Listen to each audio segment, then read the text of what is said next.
Good evening. Back in 2009, I signed up for one of our adventures as the motor taxi junket. This is the motor taxi. It's a 125cc motorbike cut in half with 2 wheels and a sofa strapped to the back of it. Possibly the worst vehicle ever invented.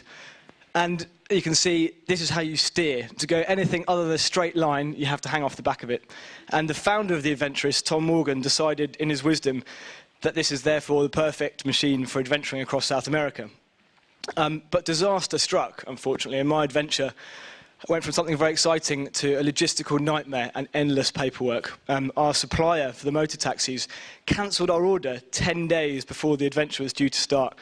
We had 63 teams and 130 people coming in, but the president of the company saw a newspaper article about what we were up to, and he decided that not only were we idiots, we were soon to be dead idiots, and that we couldn't have any association with this company because the junket was impossible.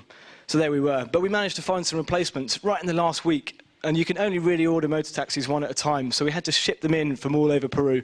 Some of them actually came in on a raft from Iquitos out of the jungle. But we got there, and the launch took place, albeit very, very late. And once it got going, actually it was pretty epic. And the roads out there, this was kind of the reason the president of the first supplier cancelled the order.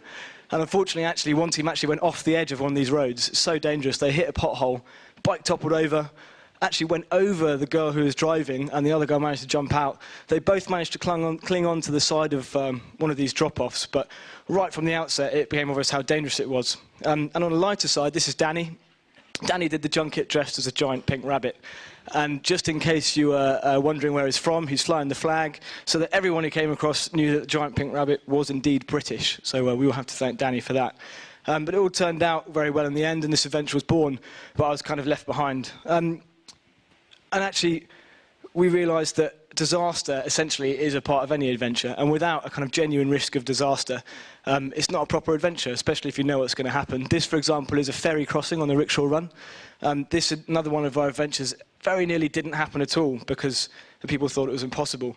And at the end of the very first rickshaw run, Fabian here just completed a quite epic adventure for the first time. He was more concerned with taking a photograph of a rickshaw humping a rickshaw.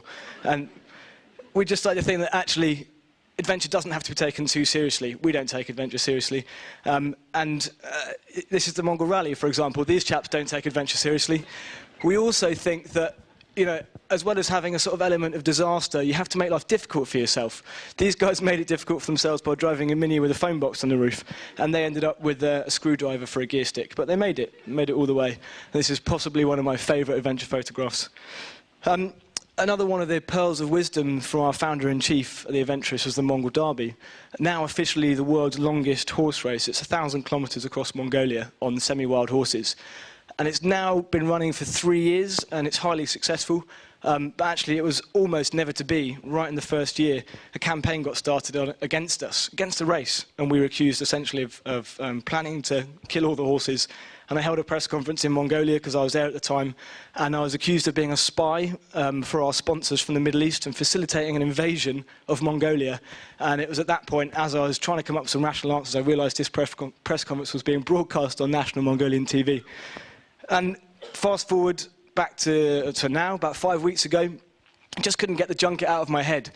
And finally, I got round to actually taking part. You can see here I'm trying to look cool, but actually, I'm kind of shitting myself because I've been holding a clipboard for so long, I've kind of forgotten that actually there's a lot of hard work involved in these things, and these vehicles are so bad, so bad. This is actually test driving, just right from the outset, getting stuck in sand and realising that the very slightest of inclines, these vehicles just don't go anywhere.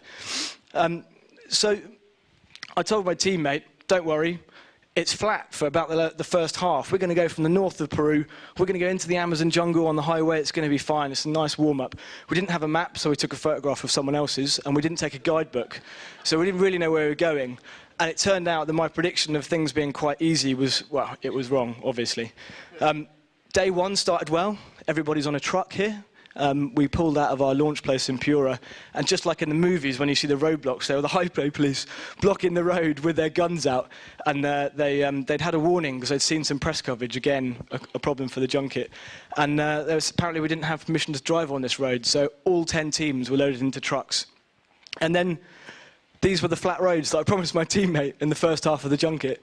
We came out and we immediately hit the mountains, and there we were in basically a three-wheeled lawnmower, essentially, heading up into the mountains. It went up to about 3,000 feet, I think, something like that. And these are some of the roads that we were going up. And really in my mind was the memory of these girls that went off the edge of the cliff back in 2009.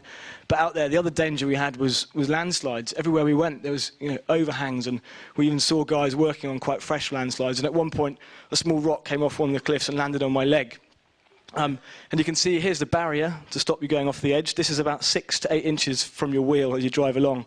And actually, as you get more and more confident during the junket, one of the biggest dangers to yourself is yourself. Because these things, the drop-offs are thousands of feet below you, and you drive on these mountains for days and days and days on end, and confidence is probably the biggest danger you've got. The motor taxi obviously went wrong every single day. It's a 2-week adventure, and I think we saw about 15 mechanics along the way. And the other danger, of course, is that these are very remote areas, and we were often warned about the dangers along the way. One particular checkpoint we stopped at, I was offered a glass of Coca-Cola. One of the other teams, when they went through, didn't stop for the checkpoint at night. He turned around, and all he saw was a big flash and a big bang, and had to check because the guy at the checkpoint tried to shoot him. So even in the middle of nowhere, there's danger. And that's the motor taxi junket, which I finally got to do, and finally got to put my clipboard down. And in my day job, we're the Adventurists.